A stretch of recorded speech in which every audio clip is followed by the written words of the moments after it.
There is some chatter that Spider-Man 4 is happening and that you'll be back as Spider-Man. Now we're here. What do you want to know? Now we're here. Now we're here. We're actually, we're touching. Now we're in the same room. Can we confirm this tonight? It's happening.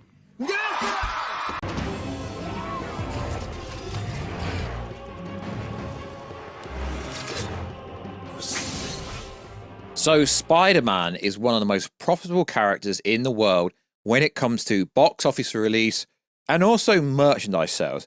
It's reportedly rumored that Disney makes over $1 billion per year in Spider-Man sales. So of course we are getting Spider-Man 4. Tom Holland recently confirmed this. He also confirmed things like, we're really doing something the fans have wanted for such a long time. It is literally staring you in the face that the Venom symbiote is coming to Spider-Man 4, although some people are kind of confused about what actually took place in Venom 3, The Last Dance. So, yo, what is good, YouTube? Warstu here. If you are new around here, make sure to subscribe and become a channel member because my falling off has to be studied, apparently. Kind of funny. Also, check us out on Instagram at Warstu to see that beautiful face behind the beautiful voice. And also check us out on Twitter, WarstuJ. Right, let's get into it. So, Venom 3, The Last Dance. Now, the issue with this was we have so-called industry insiders all saying so much yapatish. Yapatish, what's yapatish? It's when scoopers yap and they turn out to be wrong. So, yes, Alex Perez, Cryptic HD were right. We did get the god of the symbiote, Knull, but it didn't exactly play out the way everyone thought it was going to play out. Careful with spoilers! So, in this movie, the Venom symbiote died, sacrificing himself. Although there's a lot of plot holes because the whole dancing scene where he didn't mind coming out and getting, realized by xenophage, but he was scared to come out for like most of the movie. So, the Venom symbiote died, and we have a post-credit scene. Now, this is where a lot of people get confused. That is not the Venom symbiote. Don't worry, there is still a Venom symbiote, hence why Eddie went to New York Statue of Liberty at the end of the movie, literally setting up Spider-Man 4 in some capacity. So yes, Venom did 100% die.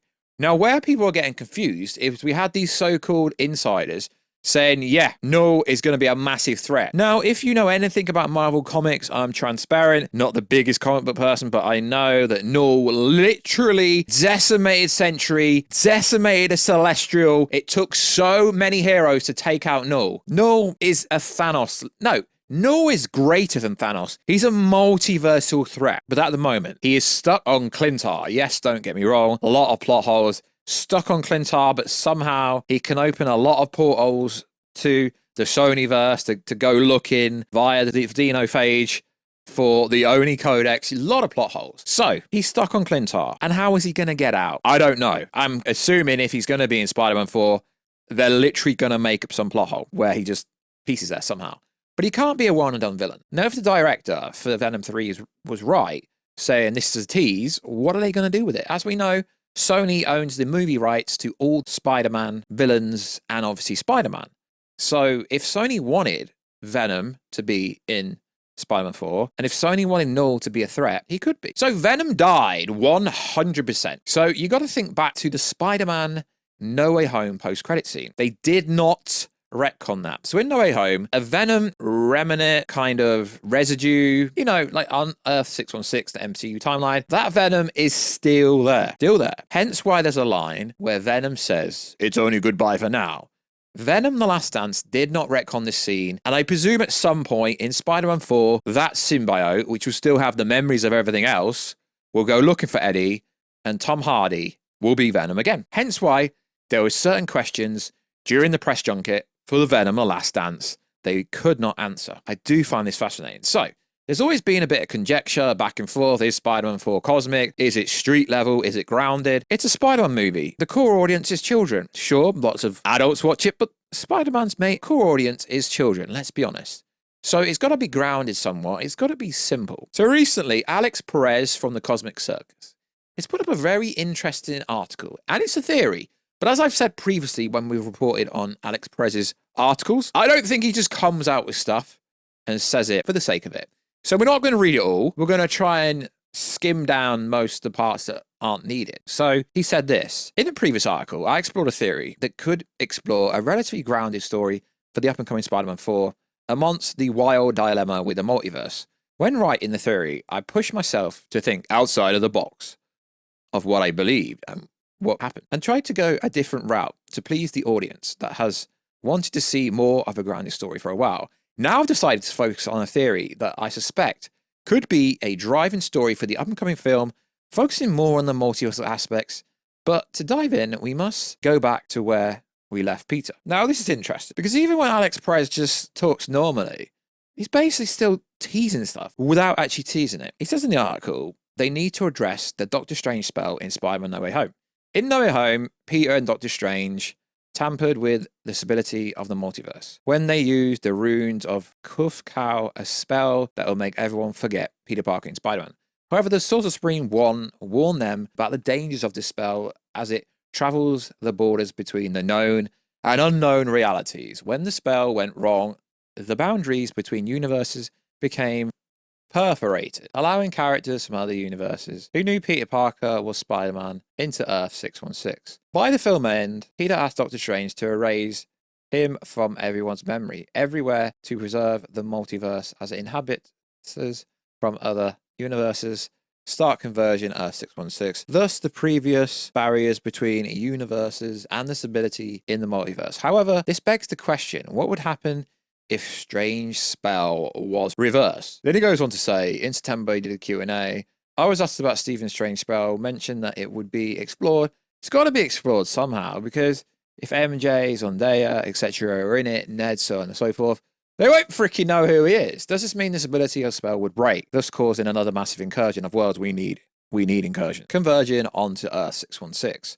There's a very good chance of this happening. I suspect I could concur in Avengers Doomsday. After all, Peter Parker, Doctor Strange are rumored to be central characters in this movie. And as I said in a previous video, so is Scarlet Witch, so is Loki, and obviously so is Doctor Strange. So, in the upcoming Avengers film. So their last interaction in No Way Home is one of the story points they need to address. It would also be a way to cause the final incursion that will supposedly end the multiverse, of course, before Doom uses the remnants of those universes to create his version of the reality, which will be known as Battleworld. So, what about the Venom symbiote storyline? Marvel and Sony may differ in figuring out what type of story needs to be told in Spider-Man in the Marvel Cinematic Universe, which often leads to concessions on both sides.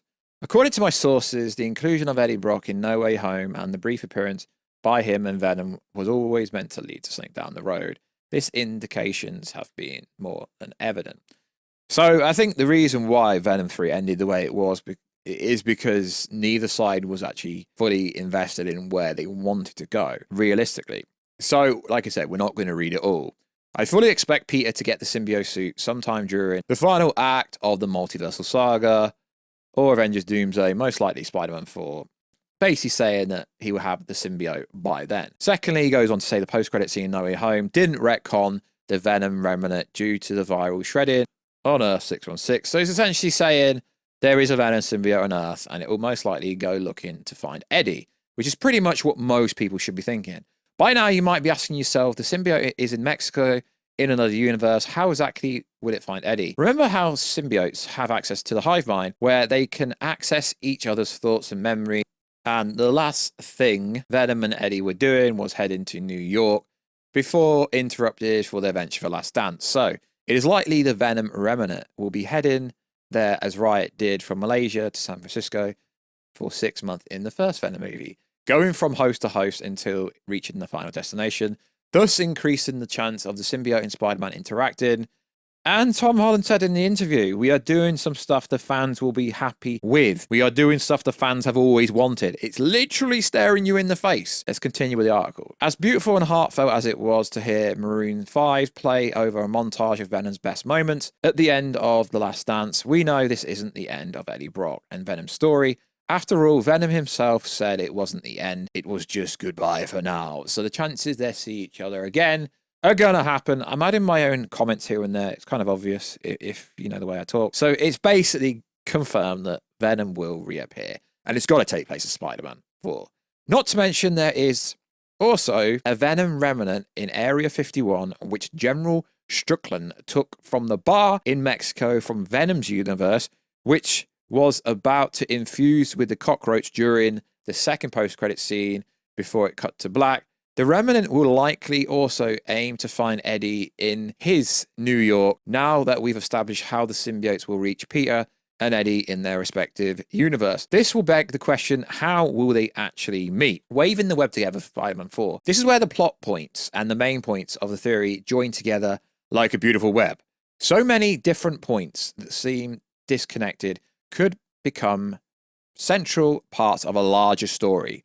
When we last see Eddie in The Last Dance, Eddie reaches the Statue of Liberty in New York. What other significant moment occurred at the Statue of Liberty in another universe? The final spell in No Way Home, where everyone forgot Peter Parker was Spider-Man, which sealed the barrier between Earth 616 and the rest of the other Earths or universes from the impending incursion. Lady Liberty is the epicenter of the possible final incursion that will occur in Avengers, Doomsday, and Secret Wars. If Eddie and Spider-Man are both in New York, or better yet, at the Statue of Liberty, where we last saw Eddie, the chances of them encountering each other increases, since the main entry point for the incursion will most likely be New York. Based on these story points, this is how we will approach the premise for Spider-Man 4. After Avengers Doomsday occurs, the final incursion plays out. The film will likely end with Doctor Doom creating a Battleworld, which is kind of obvious, everyone said that, which would be the equivalent of Doom's Battleworld from Secret Wars 2015. Suppose we were to adopt part of the story into MCU lore, in this case, Doom will seek out Loki at the Citadel at the end of the time and take over Loki's role as God of Stories, weaving together a new reality using different timelines and universes to create a new sacred timeline. Now, this is where the article really kind of picks up and actually starts to make a lot of sense, and this really could happen. This new sacred timeline will likely incorporate elements from multiple universes into Earth, potentially bringing in variants not in the MCU such as Deadpool, Wolverine, X-23, Gambit, Venom, and who knows who else might pop up. Following Doom's creation of the new sacred timeline and New Earth would allow Tom Holland's Spider-Man and Tom Hardy's Eddie Brock to interact. And with Brock reuniting with Venom, the more likely probability is the Codex will come into play once again, which brings us to our film's most likely antagonistic Knull. Personally, I think the whole Codex thing is a kind of BS, realistically. Knull, the King in Black, the god of symbiotes. Andy Serkis' role as Knull in The Last Dance left much to be desired by fans. The god of the symbiote played the role of the looming antagonistic in the villain, essentially setting him up for a more significant role down the line. His intentions are clear. He wants to take over all the worlds in his known universe and bring them into darkness.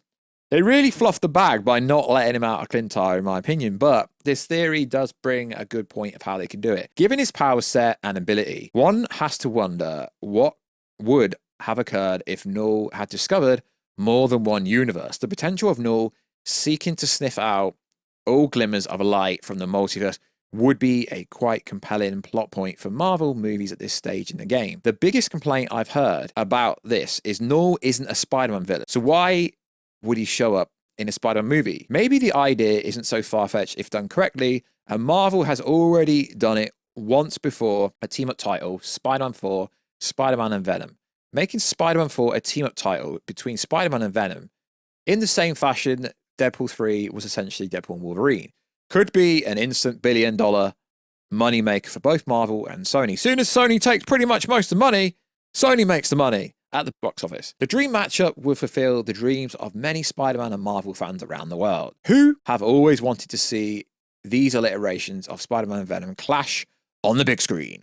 It would also give rise to a perfect team-up opportunity between the two, who would face off against Knull. But realistically, both Spider-Man and Venom wouldn't be enough. You could get all the Spider-Mans, it still wouldn't be enough. It might not seem like a good match for the plot at first, but when you see how well Deadpool and Wolverine handled Cassandra Nova as their antagonistic and made her a very big threat to the multiverse, Knull suddenly doesn't seem so far-fetched. It's all a matter of the story they want to tell.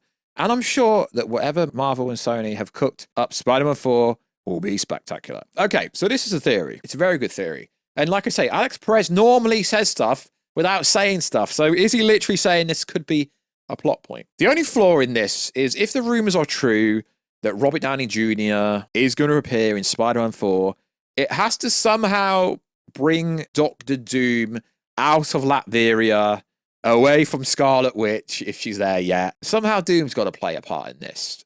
So what could happen is Doctor Doom could somehow use his OP magical spells or gadgets or device, if he's got it, and somehow release Knull for fun. I think it'd be better if Doom just released Knull for fun. Surely Doctor Doom could make a synthetic codex to release Knull from Clintar. That would be a much better way to do it. Then that could back up the theory that Doctor Doom's going to have his team of villains going against other teams of heroes. That would be such a cool way, and thus Knull would own Doctor Doom, and it wouldn't be like Knull is submitting to Doom. Doom released Knull, so he kind of owes him one. So Knull wouldn't go after Doctor Doom. I don't know, but I think that could be a pretty cool spin. But I also think the ideas of what Alex Perez says in the article on Cosmic Circus is a pretty cool idea as well. But it is apparent Tom Hardy and Tom Holland are going to definitely meet in Spider-Man 4. I still 100% believe the movie is Spider-Man, A King in the Black. This New Day is I don't believe that. I'm not buying that. That was just some fluff article on Production Weekly. Sure, what it got right is when they're filming. I don't believe it got anything else right. So like always, guys, let us know. Like I say, speculation, theories, rumors, it just builds anticipation for these movies. And based on doing this for at least 5 years now, you guys love the speculation more than the factual stuff. So like always, guys, check us out on Instagram at Warstu. Check us out on Twitter, WarstuG. I know we'll catch you in another video, guys, very soon. Catch ya later.